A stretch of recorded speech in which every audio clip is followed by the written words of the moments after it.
Alright, so if you have been backing up your phone data to the cloud, which a lot of people actually do, then you should absolutely know that your data is not end-to-end encrypted by default, which makes your data vulnerable and easy for someone to access your messages, call logs, and contacts in case of a data breach. So to protect yourself, you want to turn on the end-to-end encryption by going into the settings of your phone, then scroll down to security and privacy. Inside, tap on more security settings and then enhanced data protection. And finally, switch on both encrypt backup data and encrypt synced data. Next, the phone is going to ask you to sign in into your Samsung account, so you'll have to do that. Now the first time you set this up, the phone is going to generate a recovery code and you want to keep that code at a safe place because this code is the only way you can recover your data in case you lose access to your phone. But yeah, once you set this up, this is going to encrypt your backup data so no one can access it but you.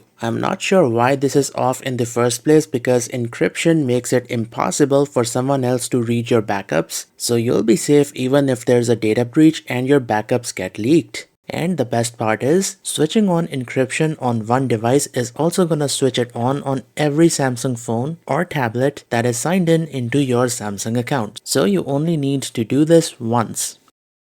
And while you're in the settings, you should also search for theft protection, and here it is. So open theft protection and switch on theft detection lock. This feature utilizes your phone's motion sensor to detect sudden movements, like if someone snatches your phone and then runs away. So when that happens, the phone is gonna immediately lock itself. And this is gonna prevent the thief from accessing your personal stuff like your photos, messages, and other important and private stuff. And in addition to this, you can also switch on offline device lock, and this locks the screen when the phone loses internet connection, because the first thing the thief is gonna do is put the phone in flight mode so it becomes non-traceable. So switching this on is also gonna lock the screen, preventing anyone from accessing your data. You've also got the option to remotely lock your phone through the web browser even without a Google account. However, this requires your phone number, as you can see.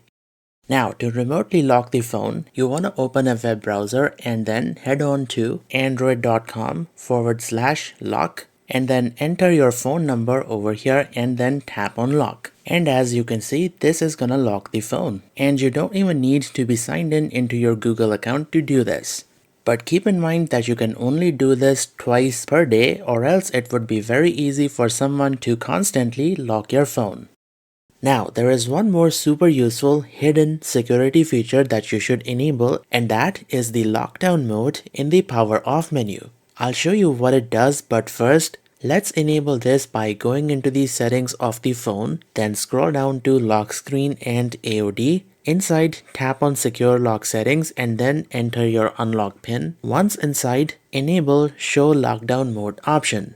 So here's the thing, when you usually lock your phone, you can easily unlock using your fingerprint or your face if you've got face recognition switched on. Now, when you activate the lockdown mode option from the power off menu, it's gonna disable all your biometrics like your fingerprint and the face unlock. And now if you want to unlock the phone, you will need to enter your unlock pin or password to unlock the phone. So this is going to make sure no one can unlock your phone using your fingerprint while you are asleep. Very useful if you've got naughty friends or a suspicious spouse. Also, one more useful setting that you've got in the secure lock settings is the auto factory reset. This will automatically reset the phone to its factory default settings and also erase all your personal data whenever someone makes 20 incorrect attempts to unlock the phone. Kinda useful if someone is trying to guess your unlock pin or the password.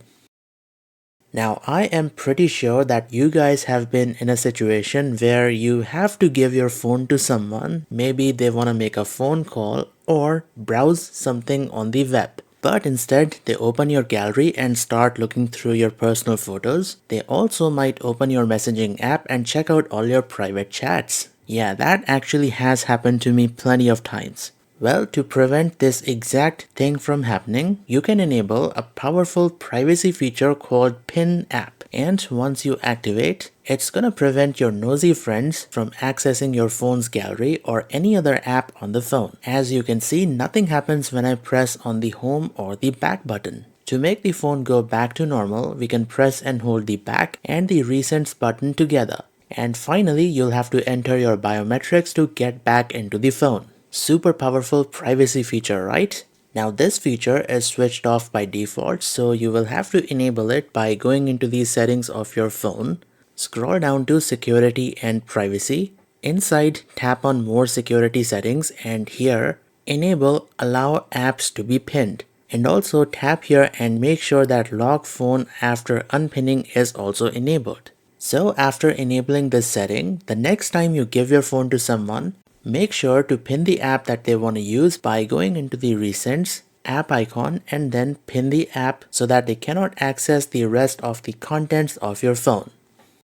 Also, if you have an app on your phone that you don't want people to see, well, you can hide it by going into the settings of your home screen, scroll down and you will see an option called Hide Apps on Home and Apps screen, and from here you can select the app that you want to hide, tap on Done and you'll see that it will be gone from the home screen as well as the app drawer. Kinda useful if you want to quickly hide some app that you don't want your friends or someone to see. Now watch this part carefully because I'm gonna go over a super important setting. Okay, so when you type in your passwords, you might have noticed that the phone doesn't really show any of the characters, which is kind of a good thing, but sometimes you might end up making mistakes while typing your passwords because you can't really see the characters as you type. Now obviously to make it easier, you can tap on the I button to see the password, but that's a really bad idea, especially if you're out in a public place. There's actually a better option and there's a setting that you can change which will make the characters visible for a split second as you type. So if you want to enable this, head on into the settings of your phone, then once again you want to head on into security and privacy and then more security settings. And here switch on make passwords visible. But please keep in mind that this makes your passwords visible for a brief second as you type. So you want to enable this only if you're having difficulties in typing your password. Now, one setting that I have been keeping off is block USB connections while logged. This was introduced quite recently, I think with One UI 7, and this exists so that nobody can gain access to your phone using zero-day exploits via USB. And I can assure you, the chances of that happening are almost negligible. Anyways, there's a downside of keeping this feature on. You see, these Samsung phones can output video signal over their USB-C port. And this can be very useful in a situation where you end up breaking the screen of your phone, because then you can use a USB-C to HDMI and USB-A adapter, connect your phone to a PC monitor or a TV, and you'll be able to see the screen of your phone on the external monitor.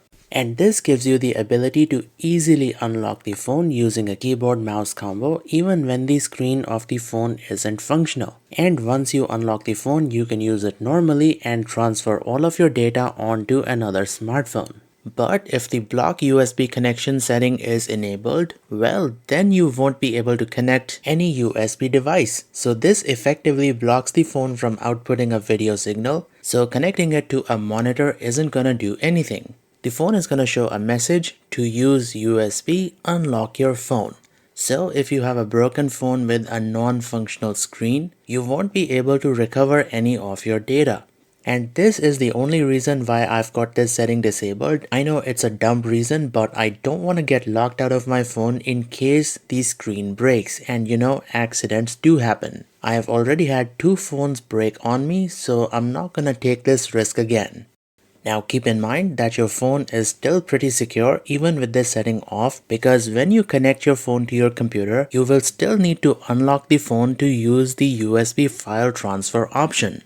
Now keep in mind that I'm making this video for informational purposes only, because you should know what this setting actually does and what are the consequences if you keep this on. So my recommendation would be to keep it on, but in my situation, I'm gonna keep this off on my phone because I have had screens break on me, and yeah, screen replacements are very expensive. Alright, so let's end the video here. And as always, if you guys have enjoyed the video, make sure to hit the like button, share the video, and subscribe to the channel. This is Tech Guy Charlie, signing off.